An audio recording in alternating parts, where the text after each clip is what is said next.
Selamat datang di sawah kami. Assalamualaikum warahmatullahi wabarakatuh.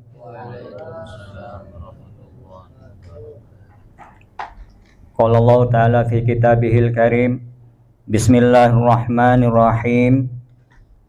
Innal ladzina qalu rabbuna Allah tsumma istaqamu tatanazzalu alaihimul malaikah alla takhafu wa la tahzanu wa abshiru bil jannati allati kuntum tu'adun. Nahnu awliya'ukum fil hayatid dunya wa fil akhirah wa lakum fiha ma tashtahi anfusukum wa lakum fiha ma tad'un nuzulam min ghafurir rahim.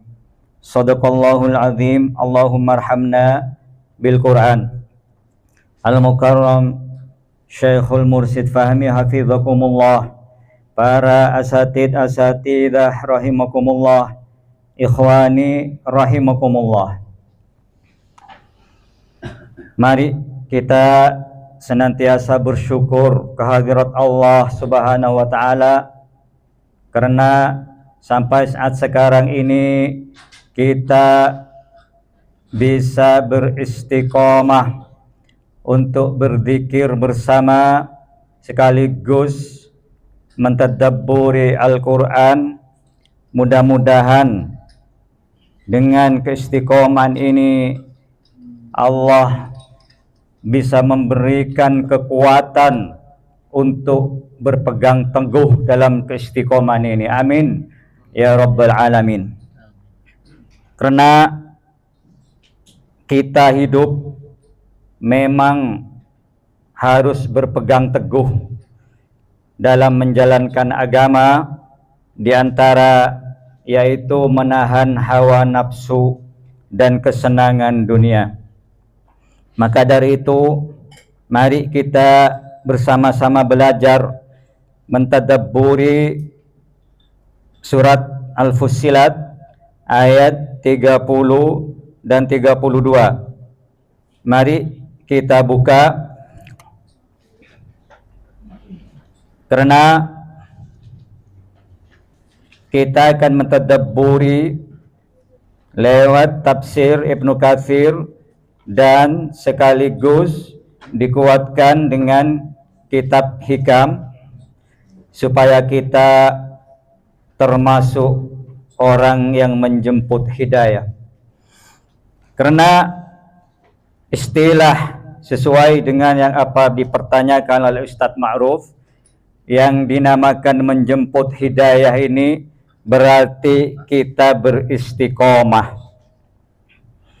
Mari kita baca bersama.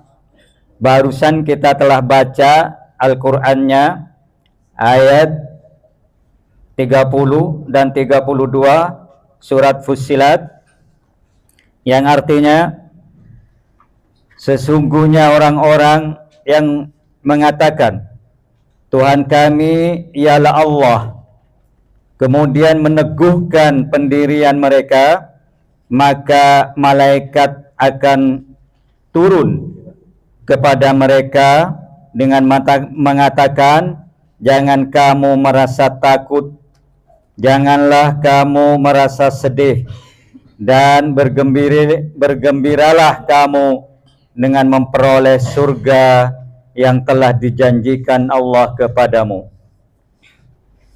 Kamilah pelindung-pelindungmu, ini kata Allah, dalam kehidupan dunia dan di akhirat. Ini di dalamnya kamu memperoleh yang kamu inginkan, dan memperoleh pula di dalamnya apa yang kamu minta sebagai hidangan bagimu dari Allah yang Maha Pengampun lagi Maha Penyayang. Ya, mari tadabburi bersama. Allah berfirman, innal ladzina qalu rabbuna Allah tsumma istaqamu, Sesungguhnya orang-orang yang mengatakan Tuhan kami adalah Allah, kemudian mereka meneguhkan pendirian mereka, yakni mereka ikhlas ya dalam beramal hanya karena Allah Subhanahu wa taala, yaitu dengan mentaati apa yang telah diperintahkan oleh Allah Subhanahu wa taala kepada mereka, kepada kita semua ya. Di sini pemahamannya ada hadis Nabi, qala al-Hafiz Abu Ya'la al-Mausili, haddatsana Harrah, haddatsana Salam ibnu Qutaibah, Abu Qutaibah Asy-Syairi, haddatsana Suhail ibnu Abi Hazm, haddatsana Thabitun an Anas bin Malik qala qara'a alaina Rasulullah sallallahu alaihi wasallam hadhil ayah, innal ladzina qalu rabbuna Allah thumma istaqamu qad qalaha nasun thumma kafara aktsaruhum faman qalaha hatta yamuta faqad istaqama 'alaiha. Ya. Ini mari kita fahami bersama.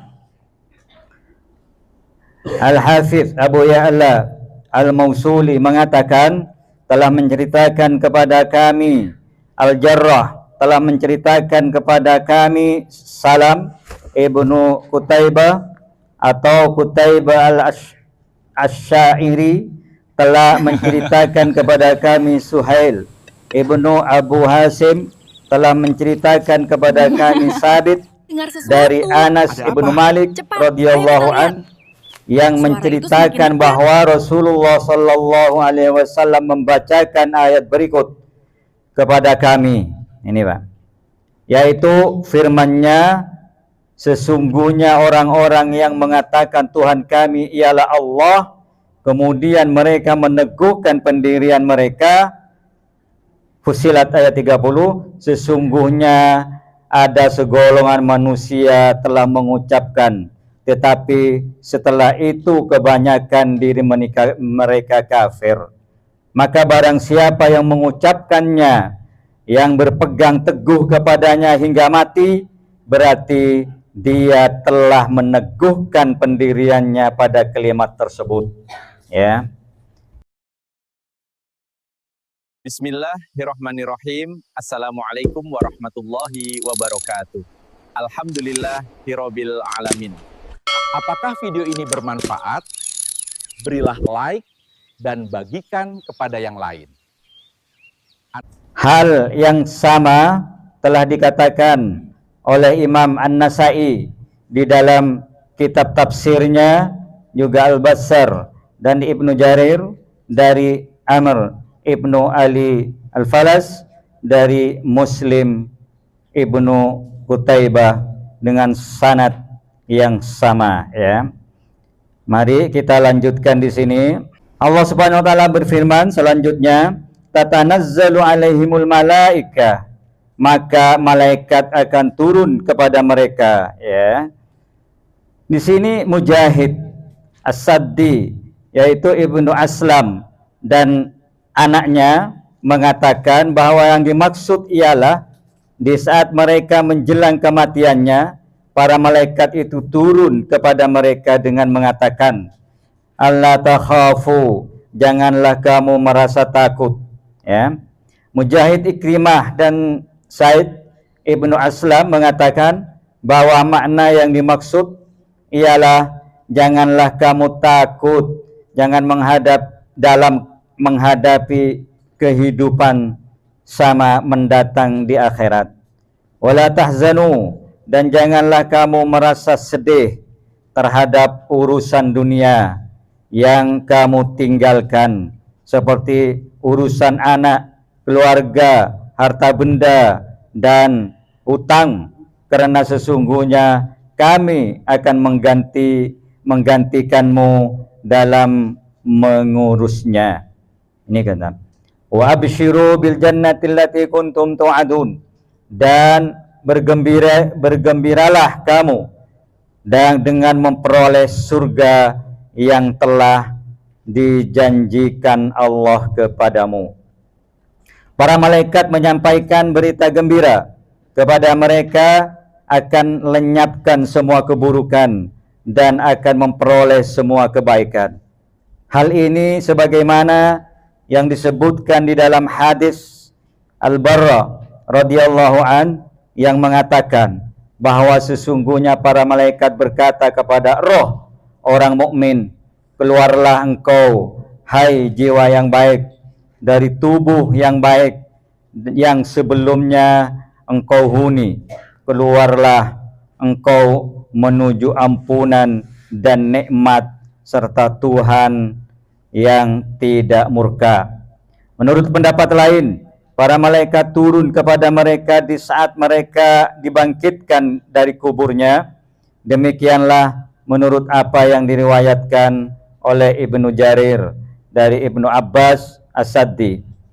Ibnu Abu Hatim mengatakan telah menceritakan kepada kami Abu Zur'a, telah menceritakan kepada kami Abdus Salam Ibnu Mazhar, telah menceritakan kepada kami Ja'far Ibnu Sulaiman yang mengatakan bahwa ia pernah mendengar membaca surat Hamim Sajadah, dan ketika bacaannya sampai pada firman-Nya, sesungguhnya orang-orang yang mengatakan Tuhan kami ialah Allah, kemudian mereka meneguhkan pendiriannya, maka malaikat akan turun kepada mereka, ya.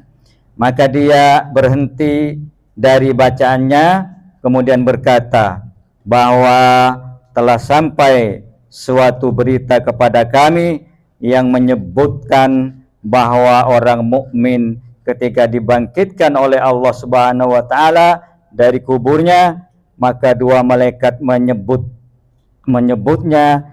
Kedua malaikat itu yang dahulunya selalu bersamanya ketika di dunia, lalu keduanya mengatakan kepadanya, janganlah kamu takut dan janganlah kamu bersedih, dan bergembiralah kamu dengan memperoleh surga yang telah dijanjikan Allah kepadamu. Maka Allah menenteramkan rasa takutnya dan menyenangkan hatinya, dan tiada suatu peristiwa besar yang terjadi di hari kiamat yang ditakuti oleh manusia, melainkan hal itu bagi orang mukmin merupakan penyejuk hatinya berkat petunjuk Allah Subhanahu wa taala kepadanya dan berkat amal perbuatan selama di dunia, ya. Ini sangat penting, istiqomah ini sangat penting, berpegang teguh sangat penting. Zaid ibnu Aslam mengatakan bahwa para malaikat itu menyampaikan berita gembira kepada orang mukmin saat menjelang kematiannya dan saat dibangkitkan dari kuburnya. Demikianlah menurut apa yang telah diriwayatkan oleh Ibnu Abu Hatim, ya. Selanjutnya, nahnu auliyaukum fil hayatid dunya wa fil akhirah. Kalimat pelindung-pelindungmu dalam kehidupan dunia dan di akhirat. Yakni para malaikat itu berkata kepada orang-orang mukmin saat mereka menjelang kematian, kami adalah teman-teman kalian selama di dunia, kami bimbing kalian, kami luruskan kalian, dan kami pelihara kalian berkat perintah Allah. Demikianlah pula kami akan selalu bersamamu dalam kehidupan di akhirat. Kami menemani rasa kesendirianmu dalam kuburmu, dan pada saat sangkakala ditiup dan kami selamatkan kamu pada hari berbangkit, ya. Ini mari kita lanjutkan ke kitab hikam, ya, biar kita menyempurnakan pemahaman. Di sini saling berkaitan. Masalah pemahaman tentang kita menjemput hidayah itu memang dengan istiqomah, dan juga di sini saya membacakan kitab hikamnya pasal 26, ya. Mari Perhatikan, bismillahirrahmanirrahim. Apa kata Kiai Musannif Ibnu Athaillah Al-Askandariyah? Bismillahirrahmanirrahim. Ihalatukal a'mal ala wujudil faraghi min ru'unatin nafs.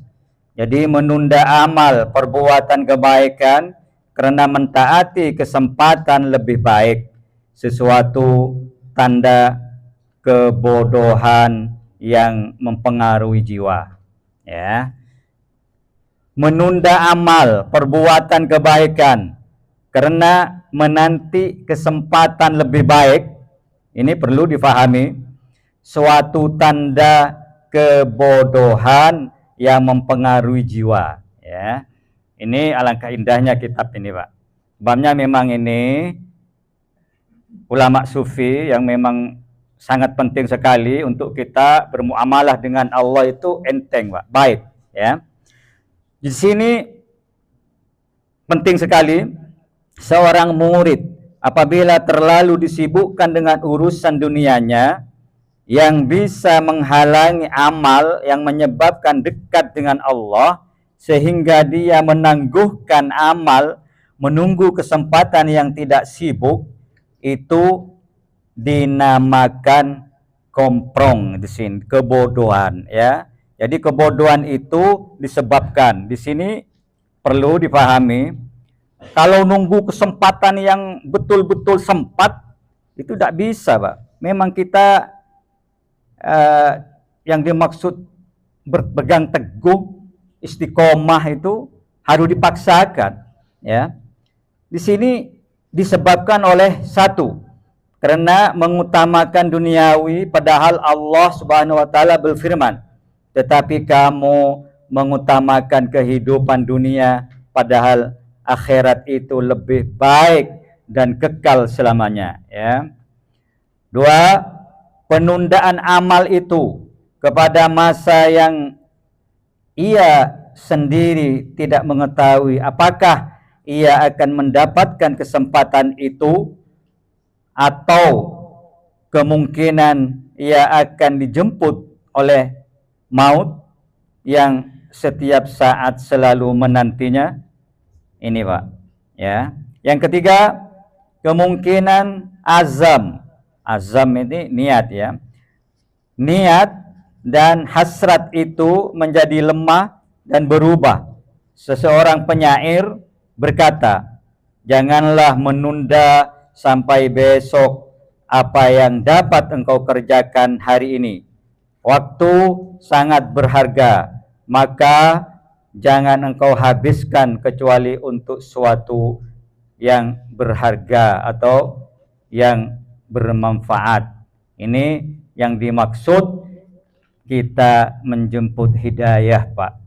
Maka dari itu sangat penting istiqomah, ya, meneguhkan amal kita, ya.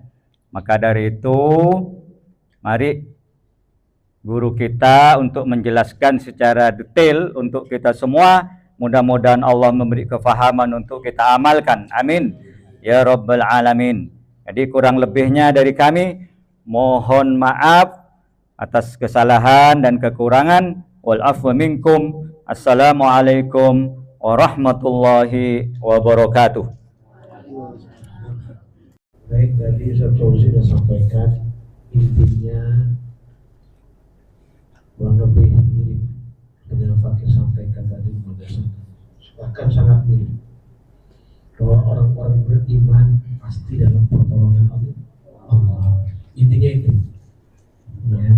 Maksud yang disampaikan semua tadi bawahnya ke sana, mau hikamnya itu sesuai. Aku tambahkan buka surat Yunus 103. Allah berfirman,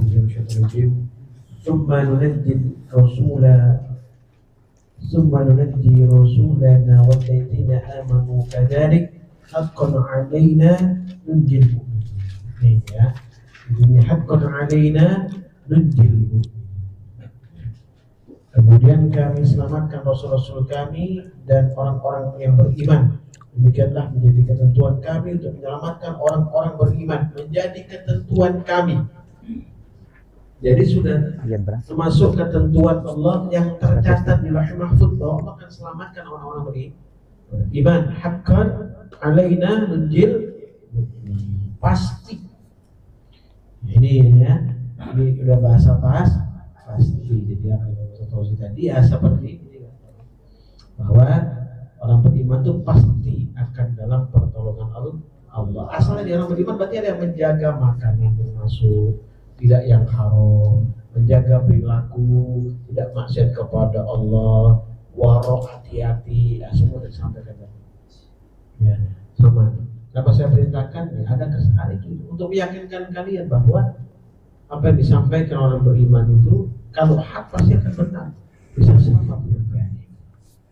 Paham ya? Allah berikan berkah, rahmat hidayah memberikan kepada kita bersama. Amin amin amin ya Rabbal. Amin.